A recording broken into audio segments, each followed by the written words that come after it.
Bismillah. Assalamualaikum warahmatullahi wabarakatuh. Perkenalkan, nama saya Febrian Argawahyudi. Saya mahasiswa jurusan Ilmu Administrasi Negara, Universitas Negeri Padang.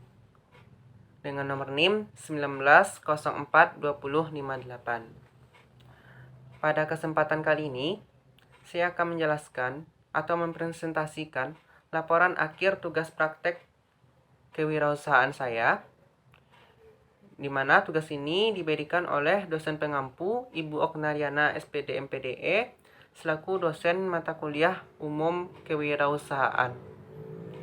Nah, untuk bisnis kewirausahaan yang saya jalankan sendiri adalah menjual pulsa online.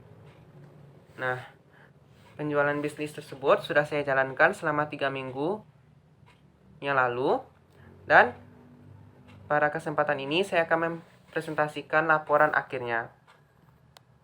Baik, kita langsung saja masuk pada pembahasan yang pertama, yaitu proses produksi. Untuk proses produksinya, selama ini saya membeli saldo dengan teman saya, sehingga tidak memerlukan proses produksi yang rumit, karena bisnis saya ini berupa produk jasa, bukan dalam wujud barang. Nah, bisnis ini bisa dikatakan produksinya sangat mudah, tidak memerlukan waktu yang panjang, dan menurut saya sangat cocok jika dilakukan pada saat ini. Mengingat selain karena faktor pandemi yang harus menuntut kita harus berhubungan lewat dunia maya, maka bisnis ini sangat bagus. Dan untuk proses produksi tidak memerlukan waktu yang cukup panjang dan pembuatannya yang rumit. Selanjutnya kita masuk kepada proses promosi produk. Pada proses promosi produk itu dilakukan dengan 2 hal. Namun saya lebih mengutamakan promosi lewat online karena bisnisnya ini bisnis pulsa online. Untuk pemasaran produknya saya memulai memasarkannya dengan cara mempromosikan melalui sosial media seperti WhatsApp, Instagram, dan Facebook. Yang cara yang kedua itu melalui offline. Offline ini saya lakukan dengan memberitahu kepada tetangga sekitar, teman, dan saya juga melakukan pemasangan pamflet di tempat umum. Nah, proses produksi lewat online di sosial media dinilai berdasarkan berhasil karena mulai banyak teman saya mulai membeli pulsa dengan saya, dan masalah pembayaran mereka mau mentransfernya. Nah, dan pada laporan akhirnya saya menjelaskan bahwa kedua-dua cara proses promosinya berhasil. Namun untuk promosi online dinilai lebih berhasil daripada offline. Selanjutnya kita masuk kepada proses penjualan. Pada proses penjualan, saya menjual produknya dengan cara menawarkan secara langsung produk tersebut kepada konsumen seperti tetangga dan teman di daerah saya. Nah, kalau online, saya itu dilakukan melalui transaksi melalui sosial media, dan masalah pembayarannya bisa ditransfer atau datang langsung ke rumah saya. Laporan untuk proses penjualan selama 3 minggu ini sangat meningkat karena promosi yang saya lakukan lewat online dinilai cukup berhasil, mengingat banyak teman saya yang mulai melakukan transaksi atau penjualan. Nah, pembahasan selanjutnya, kendala yang dihadapi. Selama saya melakukan penjualan atau transaksi, tentu banyak kendala yang saya hadapi. Kendala-kendala tersebut sudah saya uraikan di dalam PPT yang saya buat. Terdapat 3 kendala secara umum. Yang pertama, banyaknya pesaing sejenis yang menawarkan pulsa online.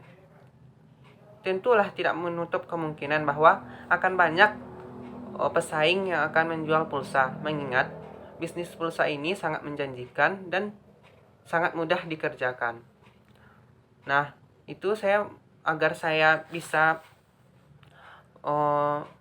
berhasil dan mengalahkan pesaing saya gencar melakukan promosi. Nah, yang kedua, kurangnya respon konsumen. Nah, dari maksudnya saya telah melakukan promosi secara online maupun offline. Namun, mereka terkesan kurang menanggapi saya. Namun, itu hal yang wajar dalam sebuah bisnis dan akan saya ubah caranya supaya mereka lebih tertarik membeli pulsa kepada saya. Yang ketiga, adanya bantuan kuota Kemendikbud menyebabkan penurunan pembelian. Nah, karena kita saat ini masa pandemi COVID-19, maka untuk memudahkan mahasiswa dari segi finansial, pemerintah mengeluarkan kebijakan memberikan bantuan kuota yang besar-besaran. Nah, ini tentu berpengaruh kepada penjualan pulsa saya karena mereka sudah mendapatkan bantuan kuota Kemendikbud sehingga mereka tidak terlalu memerlukan pembelian pulsa. Oleh karena itu, semenjak adanya bantuan kuota Kemendikbud tersebut, penjualan yang saya lakukan cenderung sedikit menurun. Nah, selanjutnya kita masuk kepada laporan keuangan dan laba. Kita masuk pada pembahasan yang pertama yaitu modal. Nah, untuk modal awal yang digunakan untuk melakukan praktek kewirausahaan ini berasal dari dana pribadi dengan jumlah sebanyak Rp580.000 dengan rincian. Pada minggu pertama, saya hanya membeli saldo seharga Rp50.000. Mengingat saya baru menjalankan bisnis ini, saya pikir tidak perlu mengeluarkan modal-modal yang banyak, yang terlalu besar. Jika sudah berkembang, baru saya akan meningkatkan modal saya. Nah, karena bisa dikatakan berkembang pada minggu pertama, untuk minggu keduanya, saya membeli dengan modal yang cukup besar, yaitu sebanyak Rp300.000. Alhamdulillah, terjadi peningkatan pendapatan dan peningkatan pembelian di minggu kedua ini, dilihat dari modal yang saya keluarkan. Nah, pada minggu ketiga, itu sedikit menurun, namun frekuensi dari pembelian lebih banyak daripada minggu kedua karena di antara pelanggan tersebut banyak yang membeli pulsa yang kecil-kecilan seperti pulsa 5.000, 10.000, sehingga saya mendapatkan banyak keuntungan di sana. Kalau pada minggu kedua itu mereka cenderung lebih membeli dengan harga yang besar seperti pulsa 50 atau pembayaran BPJS. Selanjutnya kita masuk kepada penjualan. Nah, dapat dilihat pada tabel yang saya tertera pada PPT yang saya buat ini. Di sini dapat dilihat untuk penjualan pulsa ada paket BPJS dan paket Elpon. Nah, itu jenis produknya. Nah, kita lihat dan berdasarkan ke-6 jenis produk, yang paling banyak frekuensinya adalah pulsa 5.000. Ya, mengingat kebutuhan pulsa juga masih penting untuk menelpon. Nah, untuk produk pulsa itu ada frekuensi 6 kali. Harga produk atau harga pokok penjualannya atau harga modal itu 5.450. Nah, karena saya kalikan dengan 6, maka laba yang diperoleh adalah 9.300. Dan untuk harga jual itu saya jual dengan harga 7.000. Yang kedua, jenis produk pulsa 10.000. Frekuensinya itu terdapat sebanyak 5 kali. Untuk harga pokok penjualan atau modal itu sebanyak 10.150. Nah, setelah saya kalikan karena ada 5 kali frekuensi, itu labanya sebanyak 9.250. Dan harga jualnya saya jual seharga 12.000. Nah, yang ketiga paket internet 27.000. Paket internet ini frekuensinya hanya baru sekali. Dan untuk modal atau harga pokok penjualannya itu 25.900 dengan laba 1.100 dan saya jual dengan harga 27.000. Yang keempat, produk BPJS. Produk BPJS juga transaksinya sebanyak atau frekuensinya sebanyak 1 kali. Dengan harga pokok penjualannya 256.400 dan laba saya yaitu 1.800. Sehingga harga jualnya 257.500. Yang kelima, paket telepon. Paket telepon itu juga frekuensinya hanya 1 kali. Untuk harga pokok penjualan atau harga modal saya beli dengan harga 26.200. Labanya ke saya itu 1.800 dan harga jualnya Rp28.000.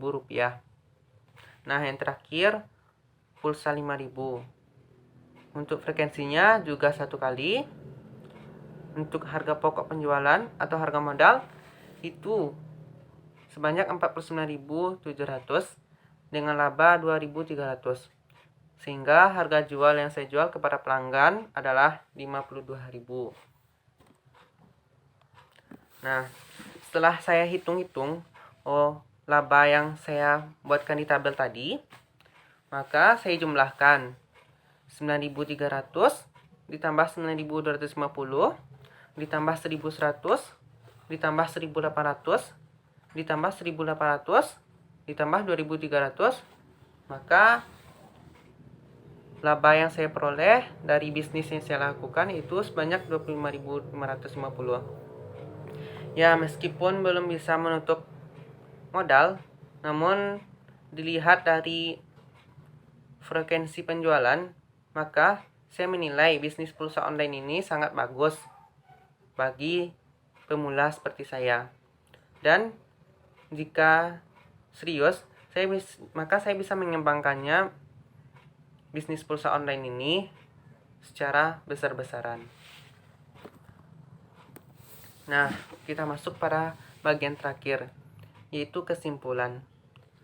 Berdasarkan dari praktek bisnis yang telah saya lakukan selama 3 minggu ini, maka dapat saya laporkan yang telah saya buat dalam bentuk laporan akhir, yaitu yang pertama, pada waktu praktek kewirausahaan produk yang kami jual, yaitu bisnis pulsa online dengan semua operator. Selain itu, juga menyediakan jasa pembayaran BPJS, token listrik, PDAM, dan lain sebagainya. Yang kedua, karena ini di masa pandemi, maka proses promosi lebih banyak saya lakukan dalam bentuk online, melalui WhatsApp, Instagram, Facebook, dan e-commerce. Untuk e-commerce, itu belum menarik minat pelanggan karena e-commerce saya masih baru, dan untuk bisnis pulsa memang itu pasarnya di lingkungan sekitar laku kerasnya. Yang ketiga, promosi secara offline juga dilakukan dengan mempromosikan kepada tetangga dan teman-teman sekolah saya terdahulu. Yang keempat, keuntungan yang kami peroleh dari kegiatan praktek ini yaitu sebesar Rp25.500. Yang kelima, laba yang diperoleh masih belum menutupi modal. Namun, meskipun begitu, alhamdulillah sudah mulai banyak pelanggan saya. Nah, kita masuk pada tahap atau bagian saran. Berdasarkan praktek kewirausahaan dan kesimpulan yang saya buat tadi, saran yang dapat saya berikan yaitu yang pertama untuk mahasiswa. Untuk mahasiswa sebaiknya lebih cerdas dalam memanfaatkan peluang bisnis dengan kondisi yang ada. Nah, meskipun ekonomi kita melemah atau terjadi penurunan, namun kita tidak boleh berputus asa. Kita harus bisa memanfaatkan berbagai tantangan yang ada menjadi sebuah peluang. Nah, seperti yang saya lakukan ini. bisnis pulsa itu bisa menjadi salah satu cara agar kita bisa memanfaatkan peluang yang ada, karena ekonomi itu sangat berkaitan dengan kebutuhan hidup kita. Tanpa ada ekonomi yang baik, maka tentu kita akan kesulitan dalam memenuhi kebutuhan kita. Sedangkan untuk kampus, saya berharap tentunya menyediakan sarana yang lebih menunjang agar kegiatan praktek berjalan lebih lancar. Maksudnya kampus memberikan kesempatan kepada mahasiswa untuk memberi fasilitas seperti keuangan yang lebih dan berbagai fasilitas penunjang lainnya. Demikianlah yang dapat saya sampaikan pada presentasi kali ini. Terima kasih atas perhatiannya dan mohon maaf apabila ada kesalahan dalam penjelasan presentasi yang saya lakukan. Demikianlah. Assalamualaikum warahmatullahi wabarakatuh.